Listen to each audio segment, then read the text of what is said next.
Good morning, good afternoon, and good evening, everybody. This is Dylan with Tucson Future Classics, and that is our 2023 Kia Niro EV. This particular 2023 Niro has got 93,000 miles on it. It is a one-owner, 3-year lease return coming out of Southern California. It seems to have been pretty well kept up on before we got it. These have needed very little maintenance. They've proven to be quite reliable, but what little this has needed was done at Kia dealers over its life. In fact, as soon as we got it, we took care of an outstanding recall at Royal Kia here in town, and they did a full safety inspection, which this thing passed with flying colors for a little extra peace of mind. Another sign that the previous owner did care a good deal about this is they went through the trouble of putting Michelins on it. Specifically, low rolling resistance, high energy efficiency, EV biased Michelins, Primacies, and Energy All Seasons. So seeing those on here kind of gives you an idea that they cared more than most about the operation of their vehicle. Now, 2023 was the debut year of the second generation Niro, where Kia made a lot of changes, not only to the actual body styling, but interior, engine componentry, and the aerodynamics. One of my favorite points I'll show you right now. To help increase its highway range, this here is a pass-through. It's a flying buttress, and these flying buttresses fool the air into thinking the car is skinnier than it is, so it has less wind resistance and is slipperier. Because this has got a 65 kilowatt hour battery pack in it, a 200 horsepower front wheel drive motor, and those two combined give you an EPA estimated 230 miles of range, which some people see even higher with that. And the previous owner on this saw 4.7 miles per kilowatt hour as an average energy consumption, which is remarkably fuel efficient. That's touching on like Tesla Model S and Lucid Air kind of efficiency. One of the other big things that Kia did when they redesigned this was they updated and beefed up the engine cooling system for that battery pack, the electric motor and the inverter, and the interior HVAC. So it helps keep you and all the electronics at exactly the temperature you want to be. They also beefed up the charging infrastructure on this, meaning it'll fast charge to 80% in about 40 minutes. And you'll get, if you have level 2 at home, which is like your typical dryer socket, you'll get 0 to 100 in 8 hours flat, which is pretty remarkable. And let's say, you only have level 1, a regular 120 volt wall socket. This will still charge at about 5.5 miles per hour, meaning in your average 12-hour at-home overnight deal, you'll see about 60 to 65 miles. But let's get you up in the frunk, in the trunk, inside, and out for a spin. Under the hood here, you can see a few of the improvements that they've made for this second generation model. The first and most notable being the addition of this little weatherproof storage frunk up here. Little mesh to keep things in place, and weather stripping here to keep dust and grit and water off of whatever you store in here. Another notable thing is part of the improved cooling system on here. This is a combined reservoir that handles HVAC duties, battery, inverter, and drive motor unit, as well as this back here is an additional cooler and heat exchanger for your heat pump AC. So your air conditioning compressor now can do heating and cooling duties, making it way more efficient. Right here is your washer fluid reservoir, and moving over to this side, you've got a fresh interstate battery here with, if you so choose, plastic for you to remove. Your brake fluid reservoir is right here, and under here is your fuse box. Easy peasy. Moving down below the hood, right on the snout, is your charge door. Gives you a little idea of the charging status here. You can bypass a charge timer if you have one set there. And then under here, you've got your standard J1772 plug on top and your CCS twin post fast charging plug down below. Back, we've got a power hatch, which you can either open by holding down the button on the key fob here, or next to the backup camera, there's a button you can press right there. Moving inside though, pretty big, clean, wide open rear cargo area.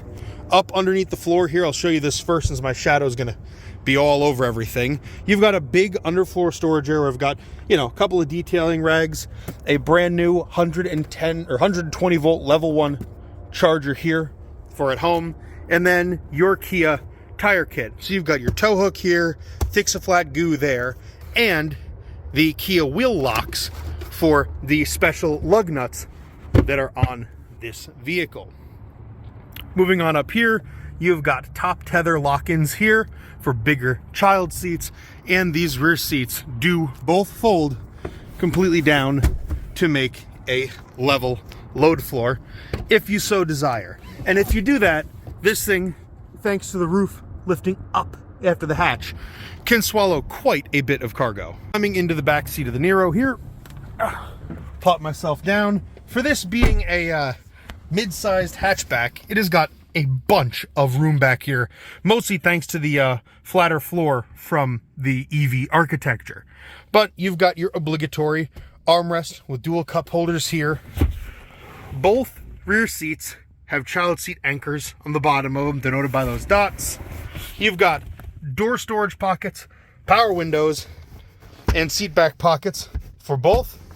Rear seat passengers have their own vents, and in the backs, USB-C fast chargers for the passengers back here. Spinning the camera around really quick, I'm going to slide behind my own driver's seat and show you all just how much room we've got to play with back here.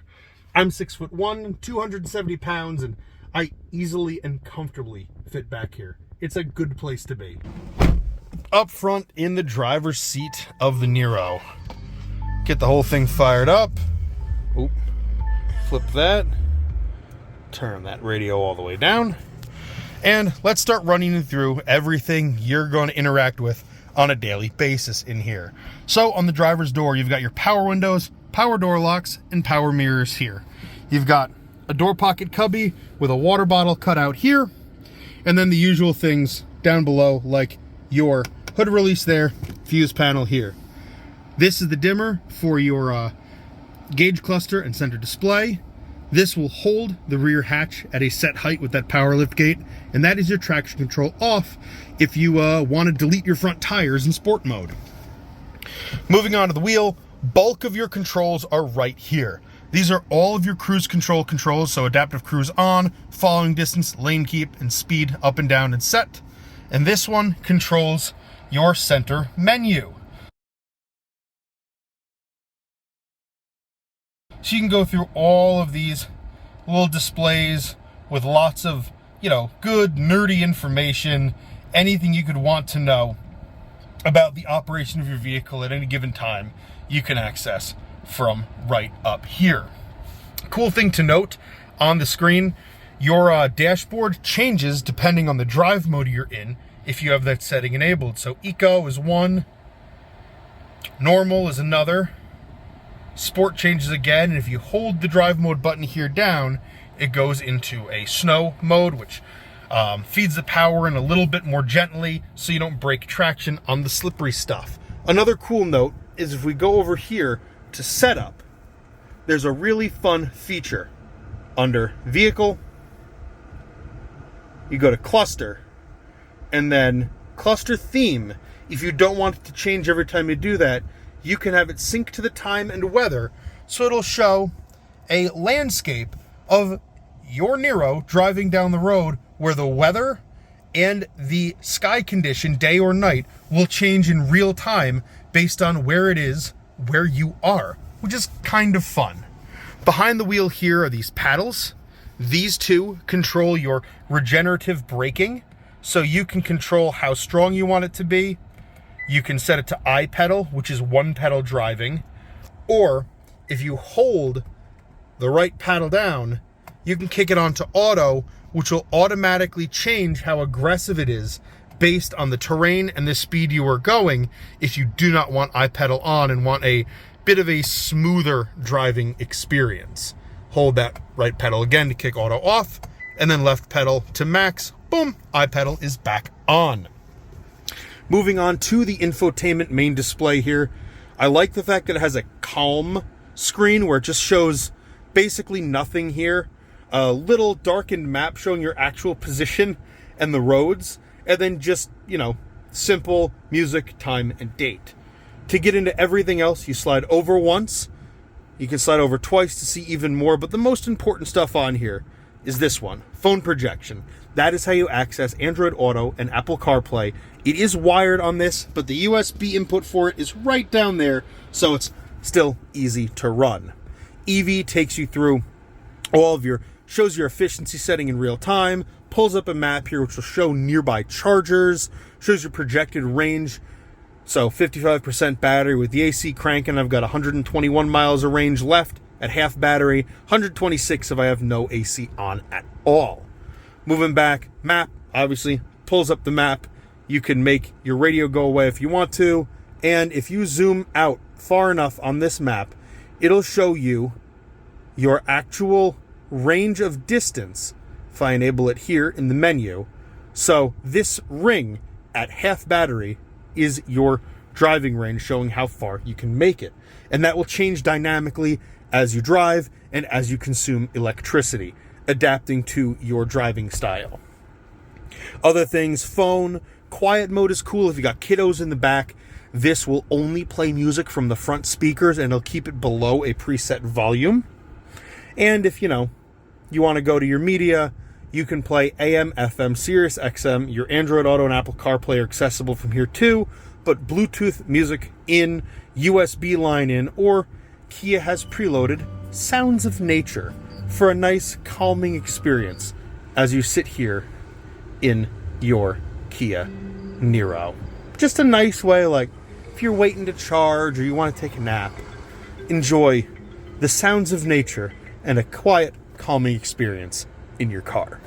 Down below, I really like how Kia did this, because this is a haptic touch panel, and this controls both your main buttons that you would access up here, but quicker and easier, or if you tap there, it brings up all of your climate control controls here instead of going into the bigger menu up top and accessing all of the features here. So it's a nice, quick way to access everything easily.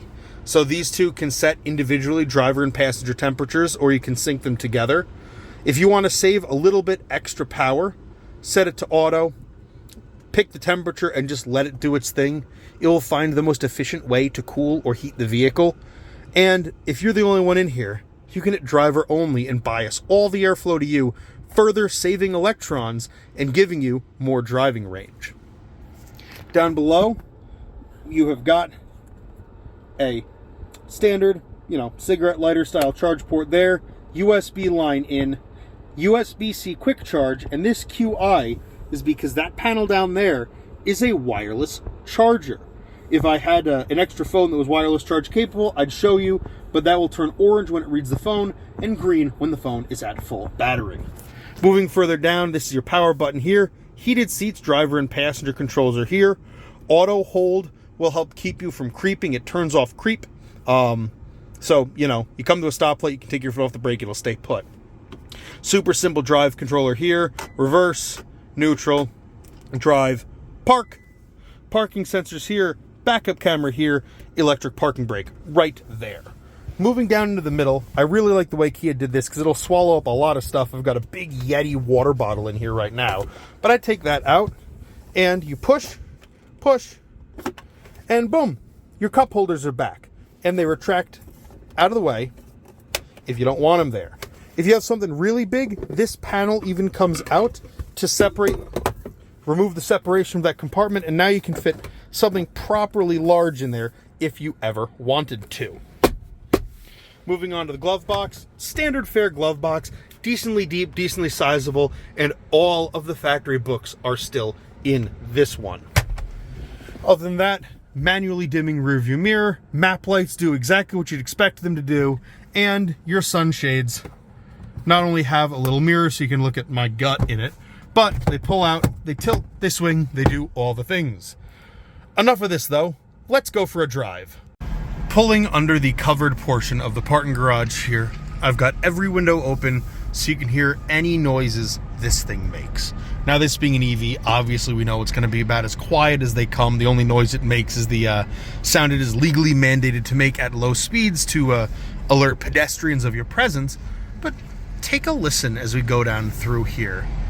Little whine of the motors, let off for regen braking, a little whine from power coming back in, but no real suspension squeaks, rattles, or clunks. Only noise you hear is the tires on the concrete. And I'm going to turn down this little downhill section here, give it a quick squeeze of throttle, and hit the actual physical brakes so you can hear there's nothing hiding. Just a quick chirp of ABS here on the concrete. Now, one last thing I want to show you. Let's say you want to back in over there. It does have the backup camera and the suite of sensors, so we'll knock it into reverse. Backup camera lights up. Sonars are shown here and there. So let's just take it on back, and let's say you weren't really paying attention, not doing a great job backing up, as happens. It'll yell at you if you get too close to something, just like that. You know, make sure you don't back into something you don't otherwise want to. As I get out on the main roads here that I want to show, with these paddles here, it defaults to 3/4 regen, or if you pull this left paddle, it will bring it to max regen and give you a little extra boost of stopping power. If you tap the left one or the right one, you get less. Tap the right paddle, you get more. And then if you go all the way, it'll kick on I pedal, which is your one pedal driving. So that's how we're going to drive this for the most part here today, because that's how I like to drive my EVs. But let's get up on the freeway real quick. I'll set that cruise control, and we'll just go for a nice quick rip on the highway, show you this thing's high-speed cruising manners. Now, a little bit congested here on Interstate 10 today, so while we wait for a good gap, I'm not going to kick this thing's cruise control on quite yet. But should have an opportunity in just a second here. 1, 2, and 3. Give her a little squeeze. There we go. Sufficiently up to speed. So, cruise control on. Following distance is set to its lowest. It locked in the vehicle in front of us at 69 miles an hour. Nice. So all you got to do is hit up to set, and you're good to go. Now I'm going to knock this all the way up to 75. Show you a true West Coast highway cruising speed here. But, as you'll see, I have very little input here. That lane centering is making little micro corrections, dealing with the wind and the curvature of the road. And now, our cruise is set at 75, but this truck in front of us is going a little bit slower. So you'll see, it starts bringing the speed down to pace them and maintain following distance. And now if I shut up for a second, I'll shut my mouth so you all can open your ears, but just listen to this thing here on the highway. Those aerodynamic improvements really make quite a difference in wind and road noise. Even looking back, like, it's an open cabin, but it's a pretty nice cabin to be in. We're going to do a quick 0 to 40 to 0 to show you all there's nothing hiding in the suspension or braking systems under full accelerative or decelerative load. So, just for fun, let's knock her into sport mode. Hold the traction control down until it beeps, because I like to party, and a little crack of the window so you can hear those tires work. 3, 2, 1, go. Damn good grip. 40. ABS, right to a stop. No drama whatsoever. These EVs are awesome because they combine the regen braking and the friction brakes to help stop you even more quickly and safely. We have tackled heavy urban driving, high-speed interstate running. Let's show you a little bit of your more run-of-the-mill, low to mid-speed, urban or suburban commuting in this thing. Again, it's an EV with good tires and good suspension, so we know it's going to be pretty quiet. But let's break into this little neighborhood here over some rougher pavement and terrain quick and show you even, let's say you're not paying too much attention. Oh no, a speed bump. Suspension doesn't care. Manhole cover, don't worry about it. even over this broken up stuff. Just listen as I round this corner and hit even worse pavement.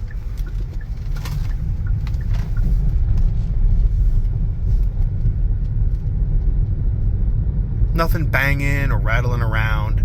Just the usual interior noise from this being a bigger hatchback, not a sedan with an isolated trunk. And,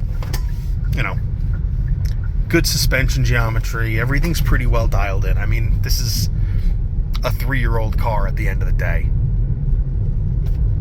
It does what it needs to do quietly and comfortably. And again, with iPedal on, I didn't even have to touch the brake pedal to come to a complete stop at that stop sign. Makes driving significantly less of a chore. Well, there you have it, our 2023 Niro EV. If you're looking for a good mid-sized do-it-all EV, these things kind of hit the sweet spot. Good styling, good aerodynamics, great efficiency, and enough room for you, your friends, and all your stuff. To make an appointment to check this thing out, all of our contact information will be linked in the description below, and our phone number will be on screen in just a second so you can more easily call us or text us. As always, I've been Dylan. We'll see you soon.